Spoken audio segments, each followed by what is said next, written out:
Assalamualaikum warahmatullahi wabarakatuh.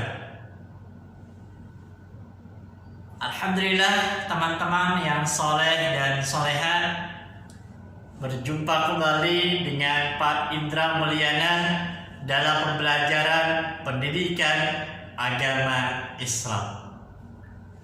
Teman-teman, marilah kita buka pembelajaran pendidikan agama Islam dengan sama-sama mengucapkan lafaz basmalah. Bismillahirrahmanirrahim. Teman-teman yang soleh dan soleha, pada kesempatan yang berbahagia ini Pak Indra masih ingin membahas mengenai Asmaul Husna. Ada yang masih ingat apa itu Asmaul Husna? Ya, Asmaul Husna memiliki arti nama-nama yang baik untuk Allah Subhanahu wa Ta'ala.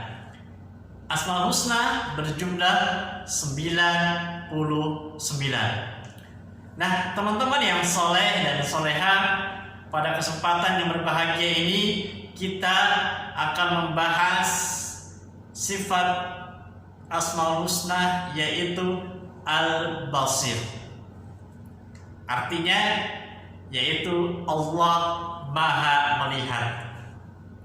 Nah, teman-teman semua, Al-Basir sendiri berada di urutan ke-27 atau sesudah sifat Allah As-Sami'. As-Sami' itu yang ke-26, baru kemudian Al-Basir yang ke-27. Teman-teman yang soleh dan soleha, dalam materi ini Pak Indra ingin bercerita mengenai kisah Umar bin Khattab dengan seorang ibu penjual susu. Umar bin Khattab radhiyallahu an, yang terkenal sebagai seorang khalifah yang sangat adil dan mencintai rakyatnya, beliau senantiasa belusukan dari rumah ke rumah, beliau pantau. Dan pada suatu ketika Umar bin Khattab berhenti pada satu rumah yang dimana rumah ini merupakan rumah penjual susu. Apa yang membuat Umar bin Khattab radhiyallahu an berhenti di rumah tersebut? Karena Umar bin Khattab mendengar sebuah dialog yang luar biasa, dialog yang bermakna. Dialog itu dimulai dari seorang ibu yang membangunkan putrinya tercinta untuk mempersiapkan susu yang akan dijual di pasar di pagi harinya. Ibu itu membangunkan, "Nak, ayo bangun, bantu ibu untuk mempersiapkan dagangan di pagi hari." Bangunlah putri tersebut. Kemudian bundanya menyuruh anak perempuannya tadi untuk mencampur susu dengan air. Kemudian putrinya tadi bertanya, atau anak perempuannya bertanya, "Wahai ibu, kenapa kau menyuruh aku untuk mencampurkan susu dengan air?" Maka bunda menjawab, "Agar keuntungan kita yang kita dapatkan itu lebih banyak." Tapi luar biasa, Masya Allah, jawaban dari putri ini yang kemudian ini menghentakkan hati seorang Amirul Mukminin Umar bin Khattab. Apa jawab putrinya? "Wahai ibu, sesungguhnya apa yang kita lakukan ini memang tidak dilihat oleh manusia yang lain, tetapi Allah Subhanahu wa Ta'ala melihat apa yang kita lakukan. Apakah kita tidak takut terhadap kecurangan yang kita lakukan di hadapan Allah?" Mendengar jawaban itu, Umar bin Khattab langsung terenyuh hatinya, tersentuh hatinya, sehingga sebagai hadiah dari ketakwaan, keimanan anak perempuan tadi, Umar bin Khattab menyuruh salah satu putra terbaiknya, yaitu Asim, untuk menikahi wanita tersebut. Nah, siswa-siswi, anak-anakku yang soleh dan soleha, Allah memiliki sifat Al-Basir yang tadi kita sampaikan bahwa Al-Basir artinya Allah Maha melihat.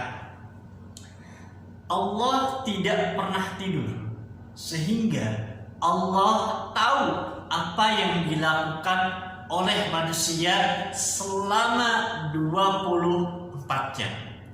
Allah pun tahu apa yang dilakukan oleh manusia pada saat gelap, pada saat terang, ataupun pada saat redup. Kenapa? Karena penglihatan Allah itu tidak terlalaikan, tidak terbatasi oleh apapun. Penglihatan Allah, Wallahi tidak memiliki kelemahan sedikit apapun. Nah, teman-teman yang soleh dan soleha berbeda dengan penglihatan makhluk ciptaannya, seumpama adalah manusia. Penglihatan manusia itu terbatas, seumpama seperti Pak Indra. Pak Indra hanya bisa mengawasi siswa yang ada di dalam kelas. Pun Pak Indra tidak bisa melihat aktivitas siswa di kelas yang lain. Kenapa? Karena tadi penglihatan makhluk Allah itu terbatas. Tapi berbeda dengan Allah. Kalau di dunia ini ada 1,2 miliar manusia, maka Allah tidak bingung untuk melihat apa yang dilakukan oleh 1,2 miliar orang di bumi ini. Kenapa? Karena penglihatan Allah tidak dibatasi oleh apapun. Allah melihat aktivitas kita yang terkecil, tersedang, terbesar. Karenanya teman-teman yang soleh dan soleha, dari sifat Al-Basir atau Allah Maha Melihat ini setidaknya ada 2 pembelajaran yang dapat kita ambil hikmahnya. Yang pertama,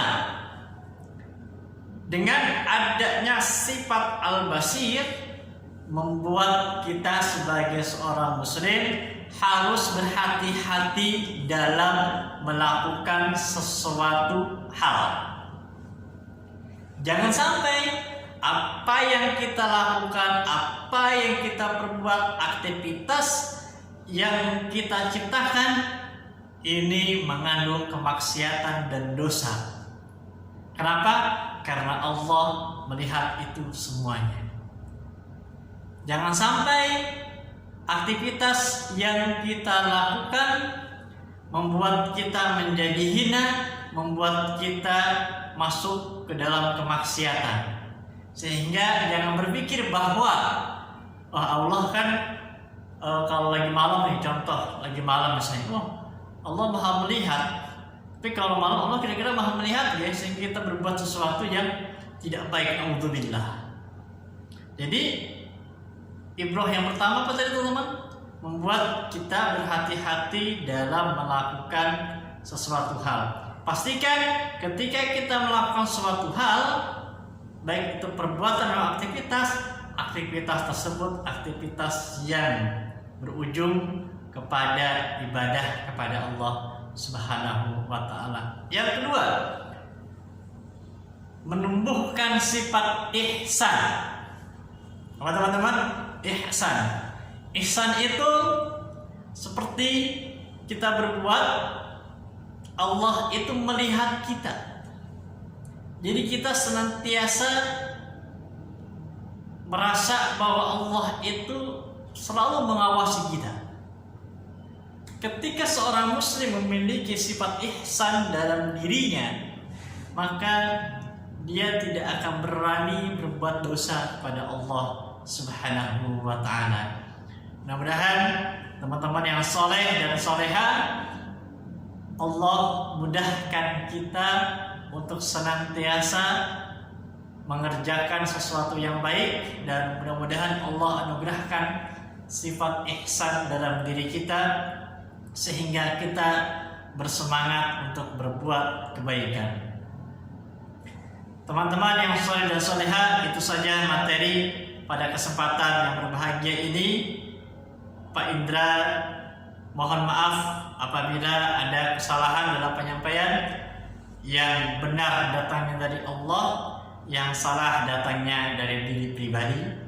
Kita tutup sama-sama materi ini dengan membaca hamdalah, alhamdulillahirabbil alamin, doa kafaratul majlis, subhanaka Allahumma wa bihamdika asyhadu an la ilaha illa anta astaghfiruka wa atubu ilaik. Terima kasih. Wassalamualaikum warahmatullahi wabarakatuh.